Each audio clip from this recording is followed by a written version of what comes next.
검색을 해봤더니 우리 이찬수 목사님께서 기도로 완성되는 전신갑주라고 멋진 제목을 정하셨더라고요. 제가 거기서 따왔습니다. 기도로 완성되는 전신갑주. 성공의 반대말이 뭘까요? 성공의 반대? 제가 지난주에도 우리 중학교, 고등학교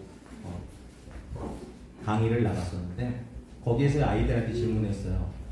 성공의 반대가 뭘까? 그랬더니 대부분 아이들이 실패요. 그래요. 실패. 그런데 실패보다 더 실패가 있어요. 아까 앞에서 나왔었는데 포기.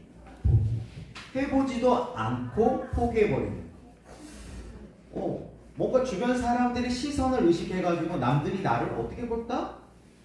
그런 마음 때문에 움츠러들어가지고 시도조차 해보지 않는 그런 포기. 그런 포기는 진짜 실패보다 더 실패죠. 왜? 우리가 그런 말 잘 알잖아요. 실패는 성공의 어머니다 라는 말처럼 실패가 아니죠.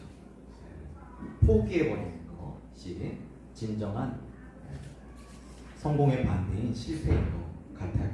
사단은 우리가 그런 아무것도 안 하는 상태, 포기해버리는 상태, 항복해버리는 그런 상태에 빠지도록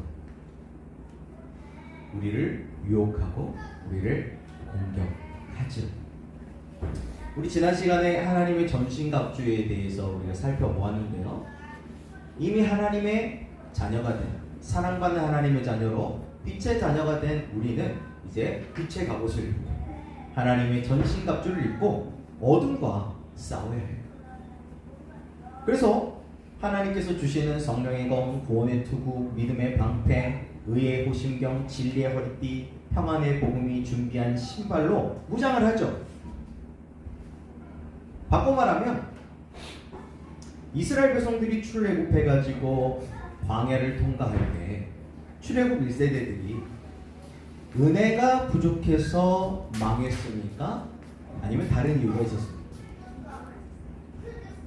은혜가 부족해서 그들이 광야에서 인생을 마친 것이 아니에요. 우리는 한 번이라도 경험해봤으면 좋겠다라고 상상만 해보는 그런 애니메이션이 있더라고요. 하늘에서 음식이 내린다. 그런 것처럼 날마다 만나라고 하는 그 은혜가 내렸습니다. 날마다 기적 같은 일이 벌어진 것이었죠. 때로는 고기가 먹고 싶다 그러면 메추라기가 쌓이는데 거의 허리춤까지 쌓이는 거예요. 그런 기적을 수도 없이 경험을 했고, 목마르다 그러면 반석에서 물이 터지는 기적도 경험하고요.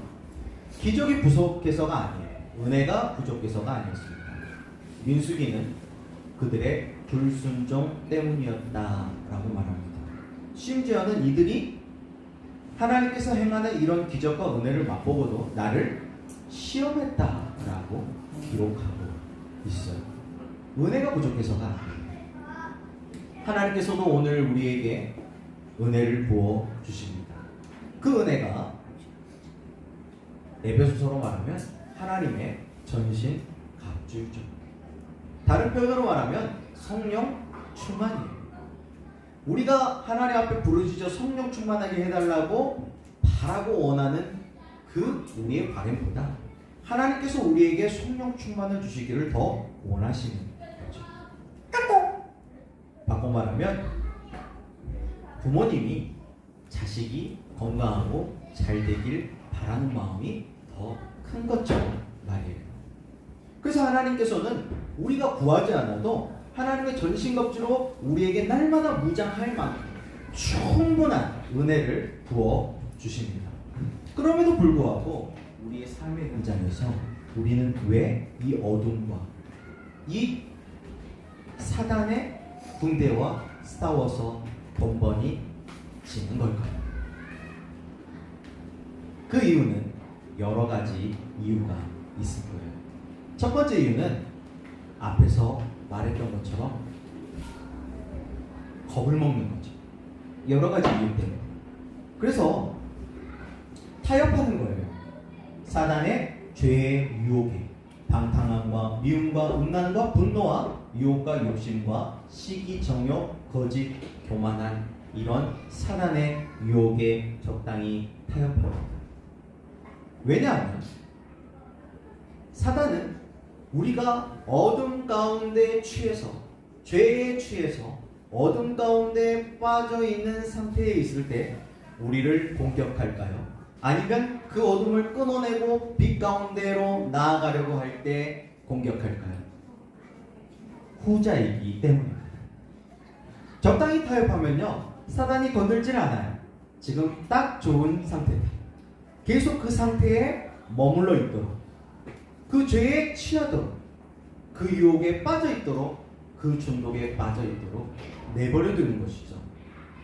그래서 우리는 때로는 적절한 타협점을 찾는지도 모르겠어요. 그 타협의 수준을 뛰어넘어서 때로는 우리가 포기해버리는 거죠. 항복해버리는 거죠.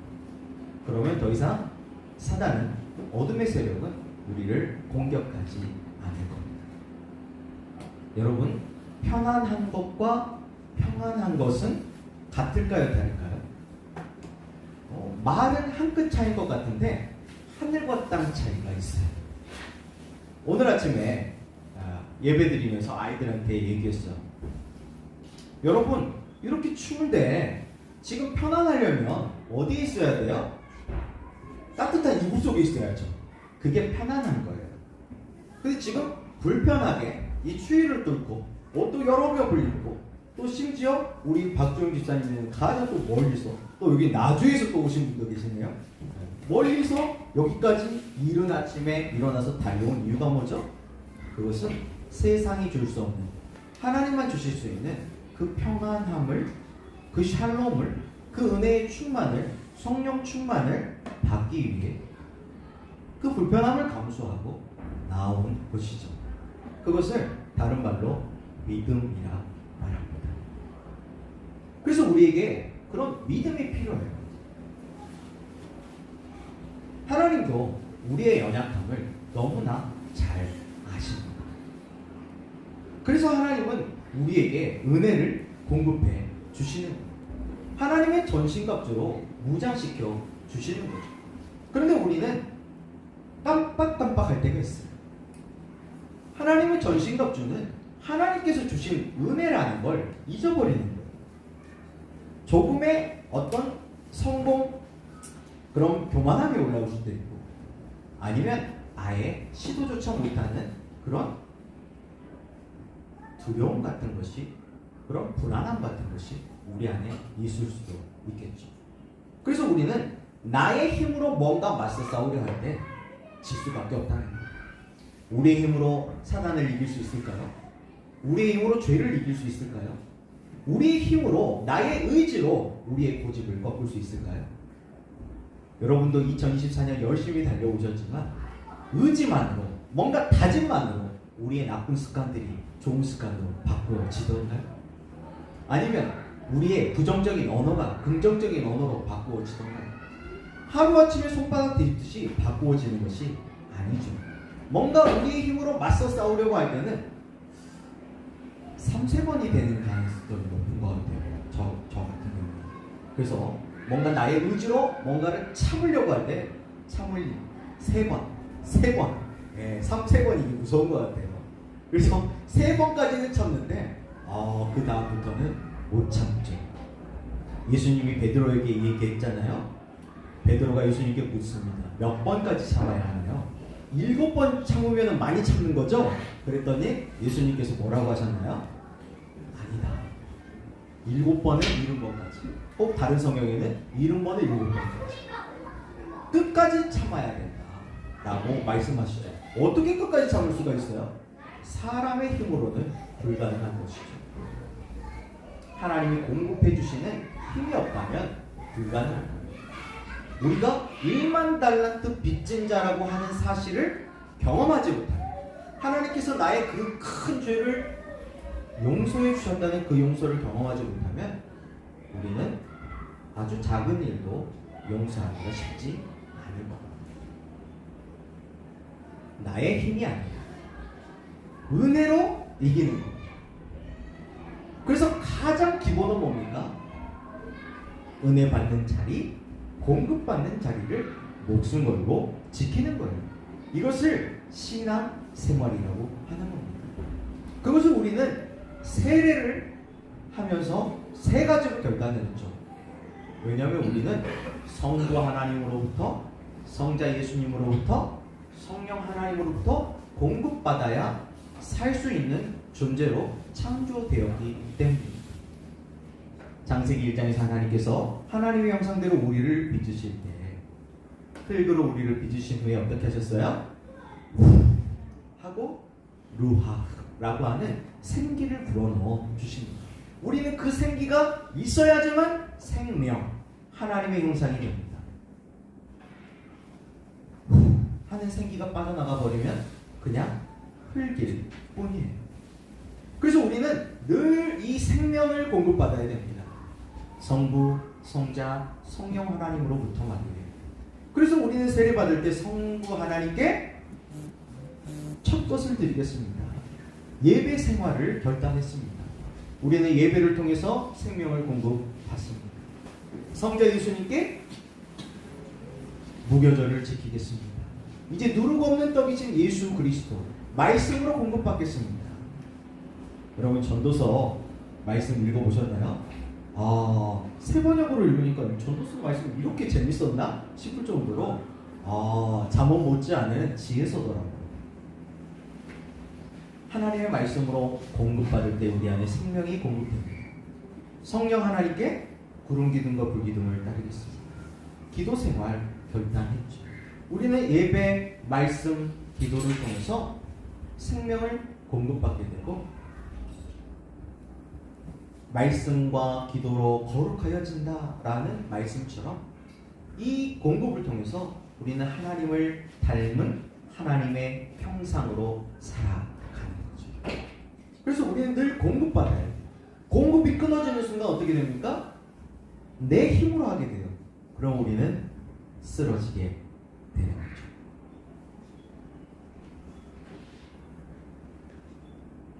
오늘은 현장 5번째 이야기입니다. 첫 번째 현장은 부부 관계였습니다. 두 번째 관계는 자녀와 부모와의 관계였어요. 세 번째 관계는 노사 관계였죠. 네 번째 관계는 그 외의 모든 관계, 모든 인간관계나 하나님과의 관계에서 올 수 있는 모든 영적 씨름들, 어둠의 공급과 빛의 공급의 씨름, 뭐가 더 크냐라는 거예요. 은혜가 더 크면 승리하겠죠. 그런 영적 전쟁 가운데 우리가 승리하는 비결은 하나님의 전신갑주를 입는 거였습니다. 다른 말로 하면 성령 충만을 받는 거였습니다. 다른 말로 하면 은혜 충만을 받는 거예요. 다른 말로 하면 예배 충만이에요. 다른 말로 하면 말씀 충만이에요. 다른 말로 하면 기도 충만이에요. 사도 바울은 에베소서를 마치면서 마지막 현장 5번째, 이 현장 5번째는 현장이라고 할 수도 있고 모든 것을 포함하는 것이기도 합니다. 모든 현장 가운데 우리가 승리하기 위하여서는 이 외에 마지막으로 이것, 바로 기도의 뒷받침이 있어야 한다라고 기도를 한 번 더 강조합니다. 첫 번째, 깨어있으라 라고 말씀하죠. 자, 18절 말씀 한 번 더 같이 읽어보겠습니다. 시작. 모든 기도와 간구를 하되 항상 성령 안에서 기도하고 이를 위하여 깨어 구하기를 항상 힘쓰며 여러 성도를 위하여 구하라. 그냥 기도하라 라는 것이 아니고 항상 기도하고 항상 성령 안에서 기도하고 깨어 기도하라 라고 말하고 있는데, 그냥 기도하는 것이 아니고 모든 기도와 간구를 동원하여 기도하라 라고 말씀하고 있습니다. 저도요, 목회자지만 늘 영적인 상태가 좋을 수만은 없겠죠. 그래서 뭔가 영적으로 다운이 되거나 오늘도 약간 감기 기운이 있으니까 컨디션이 좀 떨어지는 것 같아요. 이럴 때 뭔가 위기가 올 수 있죠. 그럴 때 토요 기도회 때 합심해서 기도하면 뭔가 힘이 다시 오는 느낌이 들어요. 혼자 기도할 때 잘 안 되면 같이 기도하면 좋은 것 같아요. 우리가 이미 출애굽기 말씀으로 공부했듯이 5대 광야 중에 네 번째 광야 아말렉과의 전투는 어떻게 승리했습니까? 공식이 있죠. 손을 들면 이기는 거예요. 손을 든다는 게 기도하라는 뜻이잖아요. 그런데 모세 혼자 기도할 수 있었나요? 팔이 아파서 손이 내려오자 어떻게 됐어요? 지는 거예요. 그때 아론과 훌이라고 하는 훌륭한 동역자가 등장하죠. 그리고 양쪽에서 모세의 팔을 함께 들어 올립니다. 이게 합심 기도 아닙니까? 삼겹줄은 쉽게 끊어지지 않는다는 말씀과 통하죠. 여러분, 혼자 기도해서 안 될 때는 함께 기도하는 합심 기도로 나아갈 수 있길 바랍니다. 이외에도 우리가 아는 기도가 너무 많죠. 저희 교회에서는 토요 기도회가 있고, 또 우리 우연히 같은 경우에는 얼마 전에 할머니 따라가지고 양림교회 특별 새벽기도 일주일을 했다고 하더라고요. 대단하죠. 새벽 기도도 있고요. 또 산에 가서 기도하는 이 산기도도 있고, 또 밤새 기도하는 철야기도도 있고, 또 모든 음식을 차단하고 집중해서 기도하는 금식기도도 있고, 여러 가지 기도들이 있어요. 뭐 급할 때 기도하는 화살기도도 있고. 기도의 종류가 중요한 것이 아니고 기도하는 것이 중요한 거죠. 빌 하이벨스 목사님은 너무 바빠서 기도한다는데 우리는 조금만 바빠도 기도를 안 해요.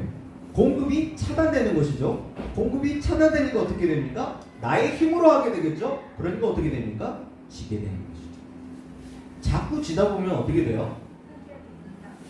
자신감이 떨어지게 돼요. 제가 이번에도 또 이 특성화고 아이들을 만났는데, 그래도 이번에 1학년, 2학년을 만났어요. 3학년 아이들은 지금 이맘때 만나면 거의 세상을 다 잃은.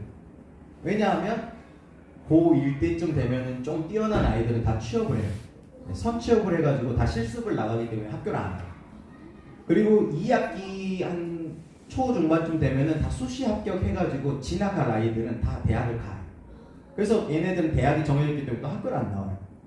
그러니까 지금까지 학교를 나오는 애들은 취업도 포기, 진학도 포기한 아이들만 나와있기 때문에 아무런 의욕이 없어요. 그래도 2학년 아이들은 그래도 조금 눈이 반짝반짝 하더라고요. 그리고 1학년을 기대했는데 1학년 더 세더라고요. 1학년 애들은. 왜 그런가 봤더니 얘네들은 중1, 2, 3을 지나오면서 거의 이 부모가 포기하고 학교가 포기한 아이들이 이제 특성화고로 와요. 그러니까 고2를 지나면서 거의 한 3분의 1은 자퇴하거나 뭐 가출하거나 행방불명이 돼요. 그러면 이제 2학년 올라오면 그런 이제 거친 아이들이 다 털어져 나가고 2학년은 이제 그래도 뭔가 해볼만 한 아이들이 있기 때문에 고2가 상태가 더 좋더라고요. 그거를 이번에 가서 느꼈어요. 그래서 고2보다 고1이 더 힘들었어요. 이런 아이들 보면은 무기력해요. 무기력하면 정말 힘들어요. 이 아이들을 뭔가 동기 유발을 하는 것 자체가 너무 힘들죠. 사단은요, 우리가 그런 무기력한 상태, 아까 항복하듯이 아무것도 시도해보지 않고 그냥 포기해버리는 그런 상태에 머물러 있도록 우리를 짓눌러요. 그러면 점점 자신감이 떨어지게 되고, 자신감이 떨어지니까 더 시도할 수 없게 됩니다. 그래서 여러분, 작은 성공 경험들을 많이 쌓을 수 있길 바랍니다. 너무 크게 뜻을 정하면 작심삼일하게 되고 또 실패를 경험하게 되는 거예요. 여러분, 그 실패 아닙니다. 포기가 실패예요. 내가 해봤어. 근데 너무 어려워. 그럼 어떻게 하면 돼요? 좀 덜 하면 돼요. 줄이면 돼요. 그리고 너무 쉽게 하면 어떻게 하면 되죠? 좀 더 하면 돼요. 조금만 늘리면 돼요. 그러면서 시도하는 거죠. 깨어 기도하는 거죠. 하루 5분도 기도 못하는데 그래 내가 내년부터는 1시간씩 기도해. 될 수 있을까요? 또 실패를 경험하게 돼요. 깨어 기도하라는 건 항상 기도하는 거지만 여러분 1분씩만 늘려간다 생각하고 작게 시작할 수 있길 바랍니다. 두 번째, 바울의 기도입니다. 19절부터 20절 말씀 같이 읽어볼까요? 시작. 또 나를 위하여 구할 것은 내게 말씀을 주사 나로 입을 열어 복음의 비밀을 담대히 알리게 하옵소서 할 것이니 이 일을 위하여 내가 소위 사슬의 메인 사신이 된 것은 나로 이 일에 당연히 할 말을 담대히 하게 하려 하시니. 사도 바울의 기도 제목이 나오죠. 사도 바울의 기도 제목은 내게 말씀을 주사 나로 입을 열어 복음의 비밀을 담대히 알리게 하옵소서였습니다. 왜 이런 기도를 했을까요? 지금 사도 바울의 상황이 그렇죠. 사도 바울이 이 복음을 전파하다가 어떻게 됐어요? 잡혔죠. 잡혀서 죽을 만큼 고난을 당하고 지금 감옥에 갇혀 있는 상태입니다. 이런 상태에도 불구하고 사도 바울은 자기의 마음이 흔들리지 않도록, 두려움에 사로잡히지 않도록 나를 위해서 기도해달라라고 에베소 교회의 성도들에게 요청하고 있습니다. 사도 바울 같은 사람도 누군가의 기도가 필요했어요. 예수님은 어땠습니까? 예수님이 십자가를 지시기 전날 밤 겟세마네 동산에서 기도할 때 그때 애제자들을 데리고 가시죠. 그리고 예수님께서 땀방울이 핏방울이 될 때까지 기도하시기 전에 제자들에게 무엇을 부탁하시죠? 한시라도 함께 같이 깨어서 기도해달라고 요청했습니다. 예수님도 기도를 요청해요. 근데 우리는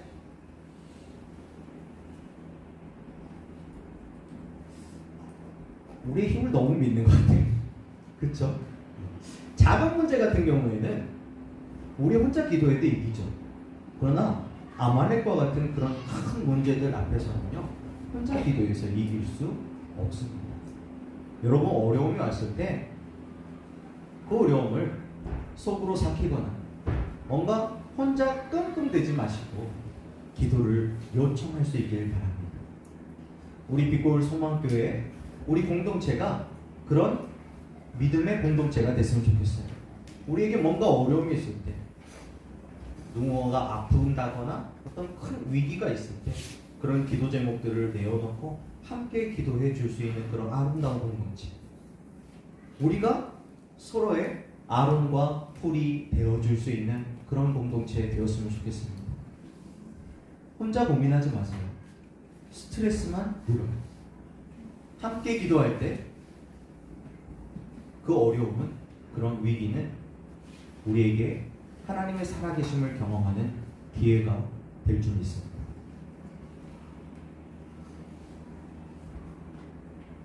그리고 바울은 이제 에베소서를 마치면서 마지막 인사를 합니다. 마지막 인사를 하면서 한 사람을 소개해요. 21절 말씀 같이 읽어보겠습니다. 시작. 나의 사정 곧 내가 무엇을 하는지 너희에게도 알리게 하노니 사랑을 받을 형제요 주 안에서 진실한 일꾼인 두기고가 모든 일을 너희에게 알리리라. 바로 두기고입니다. 이 두기고는 하나님께서도 인정을 하셨고 사도 바울도 주 안에서 인정한 진실한 일꾼이었습니다. 하나님께서 뭔가 위기 상황 앞에서, 큰 어려움 앞에서 믿고 쓸 수 있는 사람이었다라는 거예요. 지금 우리나라도 이 탄핵이다 시끄러워요. 그러면서 정치적인 불안들, 경제적인 불안, 여러 가지 불안 요소들이 많은 것 같아요. 그럴 때 뭔가 이제 미국의 트럼프 차기 이 정부가 들어서는데 그것을 돌파할 만한, 이 사람을 보내면 협상이 되고 해결이 돼, 그렇게 믿고 쓸 수 있는 사람만 있다면 정치 불안이 없겠죠. 대미, 대중, 대일 관계 이게 다 흔들리고 있는데 믿고 보낼 만한 인물이 없는 거예요. 그게 진짜 위기인 거죠. 오늘날 한국교회가 위기다 라고 말하는데 그 위기는 하나님께서 믿고 쓸 수 있는 사람, 두기고와 같은 진실한 일꾼이 없는 것이 아닐까 싶어요. 저와 여러분이 하나님께서 믿고 쓸 수 있는 진실한 일꾼 두기고와 같은 칭찬받는 일꾼이 되었으면 좋겠습니다. 아멘. 그럼 두기고는 하나님께서 왜 이렇게 믿고 쓸 수 있는 그런 사람이 되었을까요? 22절부터 24절까지 말씀을 읽어보면 사도 바울이 사랑을 강조하는 것을 알 수 있습니다. 변함없는 사랑, 영원한 사랑, 이것은 하나님의 사랑이죠. 왜 사랑을 강조했을까? 추측하면 바로 이 진실한 일꾼이었던 두기고가 이 사랑이 많았던 것 같아요. 그래서 사도 바울은 이 어려운 상황, 이 엄중한 상황, 왜냐하면 지금 바울이 교회 리더십이 지금 잡힌 거 아닙니까? 그러니까 지금 에베소 교회 성도들은 어떤 상태겠어요? 할렐루야 막 기쁨의 잔치를 벌이고 있을까요? 아니면 두려워서 떨고 있을까요? 후자이겠죠. 그때 이 두기고를 보내서 그들을 위로하고 격려하고 하나님의 사랑으로 다시 동기부여해서 일어날 수 있도록 이 사랑이 많은 두기고를 보낸 것 같아요. 그래서 이 두기고가 이 에베소 교회 성도들에게 나아가서 23절 말씀처럼 주 예수 그리스도로부터 받은 평안과 믿음을 겸한 이 사랑을 이 공동체에게 다시 회복시켜 주기를 바라는 마음이 들어있습니다. 사랑, 그것은 항상 평안함과 같이 가야 합니다. 사랑, 그것은 항상 믿음과 함께해야 하는 것이죠. 저와 여러분에게도 하나님이 공급해 주시는 이 사랑, 변함없는 사랑, 영원한 사랑을 통해서 평안과 믿음을 경한 사랑이 늘 충만하길 바랍니다. 2025년에도 이 사랑을 흘려보내는 아름다운 축복의 통로가 다 될 수 있기를 예수님의 이름으로 축복합니다.